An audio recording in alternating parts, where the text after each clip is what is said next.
ભરૂચ નગરપાલિકાની ચૂંટણીના 2 માસના લાંબા અંતરાળના અંતે અનેક અટકળો પર પૂર્ણવિરામ મૂકતા વિવિધ કમિટીના ચેરમેનોની વરણી કેટલાક સિનિયરોની નારાજગી વચ્ચે સંપન્ન થઈ હતી, જેમાં મહત્વપૂર્ણ મનાતી પબ્લિક વર્કર્સ કમિટીમાં અર્પણ જોશી તેમજ વોટર વર્કર્સ કમિટીના ચેરમેન તરીકે હેમેન્દ્ર પ્રજાપતિની નિમણૂક કરવામાં આવી હતી। ભરૂચ પાલિકા પ્રમુખ તથા ઉપપ્રમુખની ચૂંટણી બાદ લાંબા સમયથી કમિટીઓના ચેરમેન બાબતે ભારે ખેંચતાણ રહેતા પાલિકાની સામાન્ય સભા 2 વાર મુલતવી રાખવામાં આવી હતી। જોકે તે બાદ પ્રદેશ મોવડી મંડળ દ્વારા સંગઠન અને ધારાસભ્યો સાથે બેઠકો યોજી કોંકડું ઉકેલવામાં આવ્યું હતું અને અંતે કમિટીના ચેરમેનોની નિમણૂક સહિત વિવિધ વિભાગના 29 જેટલા કામોનો એજન્ડા સમાવેશ કરી પાલિકા પ્રમુખની અધ્યક્ષતામાં પ્રથમ સામાન્ય સભા મળી હતી, જેની શરૂઆત થતાં જ વિપક્ષના શમશાદ અલી સૈયદ, જિગ્નેશ બ્રહ્મભટ્ટ, હેમેન્દ્ર કોઠીવાળુ તેમજ જુબેર પટેલે આક્રમક રીતે રાષ્ટ્રગીત અને રાષ્ટ્રગાનના સામાન્ય સભામાં અપમાન સહિતના વોર્ડ નંબર 8માં દિવાલ ધસી પડવાના બનાવમાં બાપ બેટાના મોત તેમજ રોડ પર ગધેડાના કારણે તે થયેલા યુવાનના મુદ્દે શ્રદ્ધાંજલિ આપવા તેમજ હિસાબના બાબતે આક્રમક રજૂઆતો કરતા શાસક વિપક્ષ વચ્ચે તૂતુ મેમેથી વાતાવરણ ગરમાયું હતું। રાષ્ટ્રગીત બાદ શ્રદ્ધાંજલિ પૂર્ણ થતાં જ સભ્યોની ઉત્સુકતા વચ્ચે વિવિધ કમિટીઓની રચના અને ચેરમેનોના નામની જાહેરાત કરવામાં આવી હતી, જેમાં કારોબારી સમિતિના ચેરમેન, પ્રમુખ, ઉપપ્રમુખની ચૂંટણી સમયે જ પ્રજ્ઞેશ પટેલની નિમણૂક કરવામાં આવી હતી। તે સિવાયની વિવિધ કમિટીઓના ચેરમેનોની આજે વરણી કરવામાં આવી છે।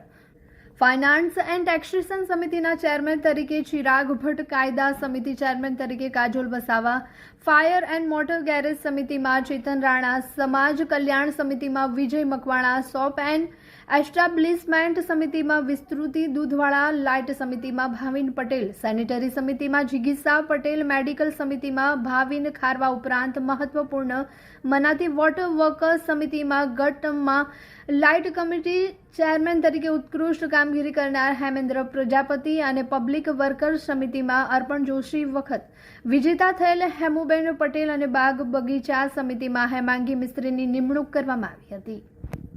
જોકે સમિતિઓની રચના બાદ તુરંત જ વિપક્ષના આક્રમક અંદાજ સાથે સામાન્ય સભાના સેલ્યુલરને ફાડીને હવામાં ઉડાવતા જ વાતાવરણ ગરમાયું હતું।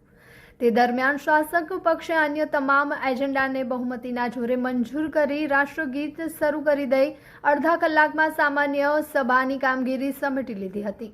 સામાન્ય સભામાં શાસક પક્ષે અપનાવેલી કાર્યશૈલી સામે વિપક્ષી કોંગ્રેસના સભ્ય શમશાદ અલી સૈયદે ભાજપને ભાગેડુ જનતા પાર્ટી કહી પ્રજાહિતના કામની ચર્ચા કરવાથી તેઓ ભાગી રહ્યા છે। આ મુદ્દે પાલિકા કમિશનરમાં ફરિયાદ કરવાની ચીમકી પણ ઉચ્ચારી હતી। તો વોર્ડ નંબર 8ના કોંગ્રેસના સભ્ય જિગ્નેશ બ્રહ્મભટ્ટે શ્રદ્ધાંજલિ જેવા મુદ્દે રાજકારણ રમવાનો આક્ષેપ કરી રખડતા ઢોરોના મુદ્દે કાર્યવાહીની માંગ કરી હતી। આ બાજુ પાલિકા પ્રમુખ દેવેન્દ્રસિંહ વસાવાએ તમામ સમિતિના ચેરમેન આગામી દિવસોમાં ચાર્જ સંભાળી લેતા પાલિકાના વિકાસ કાર્યોને વેગ મળશે તેવી આશા વ્યક્ત કરવા સાથે કોઈ સભ્યોની નારાજગી ન હોવાનું કહ્યું હતું અને વિપક્ષના આક્ષેપો અંગે પ્રતિક્રિયા આપતા તેઓ પબ્લિસિટી માટે આવું કરતા હોવાનો વળતો આક્ષેપ પણ કર્યો હતો। આમ પાલિકાની પ્રથમ સામાન્ય સભા શાસક વિપક્ષ વચ્ચે થયેલા ગરમાગરમીથી આગામી સામાન્ય સભાઓ કેવી રહેશે તેના એંધાણ અત્યારથી જ વર્તાઈ રહ્યા છે તેમ લાગી રહ્યું છે। તમારા વિસ્તારના યુવાનો મૃત્યુ પામેલા છે। નગરપાલિકાની દિવાલ નહોતી, તમે પ્રસિદ્ધિ મેળવવા માટેની વાત કરો। નગરપાલિકાની દિવાલ કેવી રીતે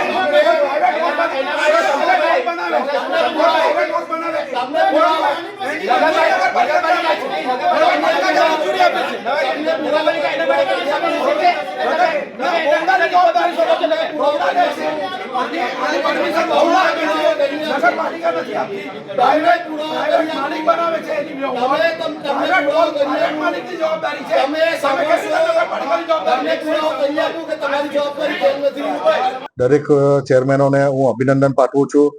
દરેક ચેરમેનશ્રીઓની વરણી થવા બદલ ભરૂચની કામગીરીમાં વેગ મળશે અને સભામાં અમુક મુદ્દાઓ જે હતા તે મુદ્દાઓને બહાલી આપવામાં આવી છે અને મુદ્દાઓને આધારે જે ચર્ચા કરવામાં આવી હતી તે મુદ્દા બહારની ચર્ચા હતી। તે નગરપાલિકાનો જે વહીવટ છે પારદર્શક હોવો જરૂરી છે અને નગરપાલિકાના આ પારદર્શક વહીવટને કારણે વિપક્ષના મિત્રો દ્વારા ખોટી પ્રસિદ્ધિ મેળવવા માટે આ ખોટા મુદ્દા ઉઠાવવામાં આવ્યા હતા તે અમે સર્વાનુમતે સભામાં મુદ્દાઓ મંજૂર કરેલા છે. Thank you. ના, નગરસેવકોમાં કોઈ જાતની નારાજગી નથી. એક ભારતીય જનતા પાર્ટીનો એક પરિવાર જ છે, એટલે એમાં નારાજગી ના હોય. એ લોકોને જે વાતચીત થઈ અને તે પછી એ લોકોને વાળી લેવામાં આવ્યા છે. વિપક્ષના સભ્યો દ્વારા ભરૂચના જે પ્રાણ પ્રશ્નો છે, ખાસ કરીને હમણાં હાલના અંદર જે રીતે દેખાઈ રહ્યું છે કે ભરૂચના અંદર રખડતા ઢોરનો પ્રશ્ન ખૂબ જ પેચીતો બન્યો છે. એની સાથે સાથે કૂતરાઓ કરડવાના બનાવો પણ વધી રહ્યા છે. એ તમામ મુદ્દે વિપક્ષે ચર્ચા કરી. અમારા વિપક્ષના સભ્યોએ જે વાર્ષિક હિસાબ હોય, જ્યારે આજની સભામાં વાર્ષિક હિસાબ મંજૂર થતો હોય તો સ્વાભાવિક છે કે વાર્ષિક હિસાબ મંજૂર કરતા પહેલા એના મહત્વના મુદ્દાના ઉપર ચર્ચા કરવામાં આવે. જે ચર્ચા કરી, પરંતુ હંમેશા ભાગેડુ જે પાર્ટી છે, ભાજપ ભાગેડુ પાર્ટી હંમેશા છે. આજે પણ એ પાર્ટીએ પોતાનું કહી શકાય જે ભાગેડુ હતું એ જાહેર કરેલું છે. એટલે આજે ફરીથી ચર્ચામાંથી જ ભારતીય જનતા પાર્ટીના શાસક પક્ષો જે 35 વર્ષથી આ ખુરશી પર બેઠેલા છે એના પરથી ફરીથી ભાગી ગયા. કોઈ સવાલનો જવાબ ન આપી શક્યા. આજે જે શહેરના અંદર દિવાલ પરવારથી 2 યુવાનોના મૃત્યુ થયા, રખડતા ઢોરના અંદર કહી શકાય કે અકસ્માત થતા એક આશાસ્પદ યુવાનનું મોત થયું, એની સાથે સાથે બાળકોને જે કૂતરા કરડવાના બનાવ બન્યા, એ બધા સવાલો ખૂબ ગંભીર હતા, જે શહેરના હિતમાં હતા. આ સવાલોના ઉપર જ્યારે અમે અમારા પ્રશ્ન પૂછેલા છે ત્યારે જવાબ આપવા પણ હાજર નથી રહ્યા. સાથે સાથે બોર્ડના અંદર ઘણા બધા અગત્યના કામો હતા. હું શહેરની પ્રજાને કહેવા માંગુ છું, આ બોર્ડની સામાન્ય સભા 3 મહિને એકવાર મળતી હોય છે. જ્યારે આપણે આ ભરૂચ શહેરની જનતાએ ભારતીય જનતા પાર્ટીને આ શાસનનો મેન્ડેટ આપેલો હોય, એમને શાસન પર ફરીવાર ચડાવેલા હોય, ત્યારે ભરૂચની શહેરની જનતા જ એમને સવાલ પૂછે કે જ્યારે ભરૂચના પ્રશ્ન માટેની ચર્ચા હોય ત્યારે તમે કેમ ભાગી જાઓ છો? કેમ વિપક્ષના સવાલના જવાબ નથી આપી રહ્યા? વિપક્ષના કોઈ આ ઘરના પ્રશ્ન નથી, હિસાબના પ્રશ્ન, જે સૌથી ગંભીર પ્રશ્ન કહેવાય, ત્રિમાસિક હિસાબ હોય, વાર્ષિક હિસાબ હોય, જેના અંદર અસંખ્ય ગડબડ ગોટાલા હોય છે, એવા પ્રશ્નના જવાબ પણ એ લોકો આપી શકતા ન હતા. આજે ફરીવાર ભાગેડુ જનતા પાર્ટી અહીંથી ભાગી છૂટી છે. અમે આવનારા દિવસોના અંદર આ મુદ્દે પ્રાદેશિક કમિશનરમાં પણ જઈશું, ત્યાં પણ રજૂઆત કરીશું. કે જે દિવાલ પડતા જે જૂની 80 વર્ષ 100 વર્ષ જૂની દિવાલ હતી, વસંત મિલની દિવાલ હતી, એની અંદર મૃત્યુ પામ્યા. બીજો એક આશાસ્પદ દીકરો અમારા સરસ્વતીની ચાલની અંદર અમારા એસસી સમાજનો હતો, એ ગધેડાને અથડાતા એ દીકરાનું મૃત્યુ થયું. અમે લોકોએ કે ભાઈ 2 મિનિટનું આ લોકોના મૃત્યુનો મલાજો રાખીને લોકોનો મૌન પાડો. અમે અમારા સાથી બેન દીનાબેન આ બધાની રજૂઆતથી અમે રજૂઆત કરી તો નગરપાલિકાના અમારા જ વોર્ડના સભ્ય ધનજીભાઈએ વિરોધ કર્યો અમારો કે ભાઈ આ એજન્ડામાં નથી, પણ મોતનો મલાજો રાખવાનો હોય, બીજું એમના નામ આપો. એટલે ભાઈ મૃત્યુ જે 8 નંબરના વોર્ડનું થયું છે એની અંદર નામ થોડા લખાવાના હોય? મોતની અંદર તમે નામ લખાવશો?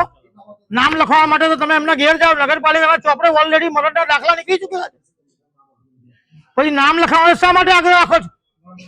ફક્ત ને ફક્ત તમારે એટલું નક્કી કરવાનું હોય કે આપણા વોર્ડના એક્સપાયર થયા છે, એવી લાગણી દર્શાવવાની જગ્યાએ ધનજીભાઈ અમારો વિરોધ ના કરવો જોઈએ. આ બેનના સમાજના હતા, એક્સપાયર થયા તે એક દીકરો, ધનજીભાઈના બી સમાજનો હતો એ દીકરો, અને એક એસટી સમાજનો હતો, આદિવાસી સમાજનો. જો પ્રમુખશ્રી જો મંજૂરી આપતા હોય તો એમને વિરોધ ના કરવો જોઈએ. એટલે સમાજ તો ગમે તે હોય, મેન તો માણસાઈ હોય. મોત થયું છે, માણસાઈનો મલાજો રાખવાનો હોય, બીજી કોઈ વાત ના હોય. સાથે જે આઇકોનિક રોડ જે હમણાં બનેલો છે કે જે 1 કરોડના ખર્ચે આ ભૂવો પડ્યો, ભૂવા પડનારની અંદર તઈ સ્થાનિક લોકો, સામાન્ય લોકો ત્યાં આગળ રહે છે, મધ્યમ વર્ગના લોકો રહે છે. જે લોકો પતંગનો ધંધો કરે, પિચકારીનો ધંધો કરે, હાયરાનો ધંધો કરે, સિઝન વાઇઝ સિઝનેબલ ધંધો કરવા વાળા લોકો છે, ત્યાં આગળ આઇકોનિક રોડ પર જે ભૂવો પડ્યો હજુ બી રિપેર થયો નથી. એટલે મારી તંત્રને નમ્ર વિનંતી કે જલ્દી એને રિપેર કરાવે. આવનારા દિવસોમાં તહેવાર આવે છે, શ્રાવણ મહિનો આવે છે, અને એ ભૂવો ભ્રષ્ટાચારી ભૂવો છે. આટલું મોટું કામ હતું ને એની અંદર કયા લોકોની રોજગારી, લોકોના વાહન અવર જવર સવારી તકલીફથી મારી ને સવારે જે નોકરી પર જતા હોય એ બેરિકેડની અંદર અથડાશે તો જવાબદારી કોની? એવી તંત્ર જલ્દી રિપેર કરાવે એવી મારી વિનંતી. સામાન્ય સભાની અંદર છેલ્લે એ લોકોએ ભાગી ગયા, અમારા મુદ્દા સાંભળ્યા વગર ભાગી ગયા. છેલ્લે ભ્રષ્ટાચારને છુપાવવા માટે ભાગી ગયા.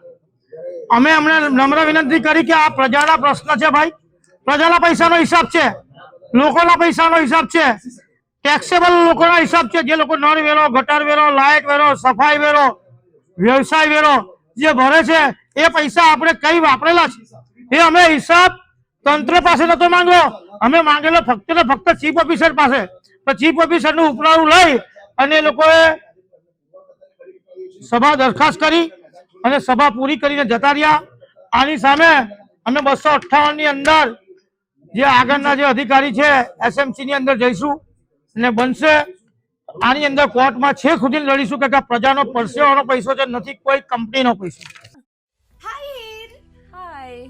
અરે કેમ શું થયું? તારા મોઢા પર કેમ 12 વાગ્યા છે? અરે જવા દે ને, કેટલી મહેનત કરીને મમ્મી માટે ડિનર સેટ લાવી અને મમ્મી કહે કે નકરું પ્લાસ્ટિક લઈને આવી છે, હવે એક્સચેન્જ કરાવીને સ્ટીલનું ડિનર સેટ લાવવા કહે છે. હા તો એમાં શું થયું? સ્ટીલનું લઈ આવો. અરે જવા દે ને, ક્યાંથી સ્ટીલનું લાવું? આજકાલ સ્ટીલના વાસણો ક્યાં સારા મળે છે? કાં તો એ કટાઈ જાય, ફાટી જાય કે છેલ્લે કઈ નહીં તો વળી જાય. હવે સ્ટીલના વાસણો નહીં ફાટે, વળે કે નહીં કટાય. ભરૂચમાં સ્ટીલની કોઈ પણ વસ્તુ ખરીદવી હોય તો ભરૂચનું માત્ર એક જ સ્થળ, વર્ષોથી વિશ્વાસપાત્ર નર્મદા ઇન્ડસ્ટ્રીઝ. વાવ, આ તો બહુ હેવી અને સારી ક્વોલિટીનું સ્ટીલ લાગે છે. પણ આ બધી વસ્તુઓ પર ડિસ્કાઉન્ટ મળશે ખરું? અરે આ બધી વસ્તુ તને હોલસેલ ભાવમાં મળી જશે. ભરૂચના બધા હોટેલ્સ વાળા, કેટરિંગ વાળા બધા અહીંથી જ વાસણો ખરીદે છે. માત્ર ભરૂચમાં જ નહીં પણ વિદેશમાં પણ નર્મદા ઇન્ડસ્ટ્રીના ટ્રાય-પ્લાય વાસણોની ખૂબ જ માંગ છે. એટલે જ વિદેશમાં રહેતા લોકો વાસણો ખરીદવા માટે નર્મદા ઇન્ડસ્ટ્રીને જ પસંદ કરે છે. તો અમે તમારી શોપિંગ કરી લીધી છે. તમે ક્યારે આવી રહ્યા છો? Narmada industry, phase 1, JITC, near Narmada Nagar, Bharuch. For more information, call on the given number.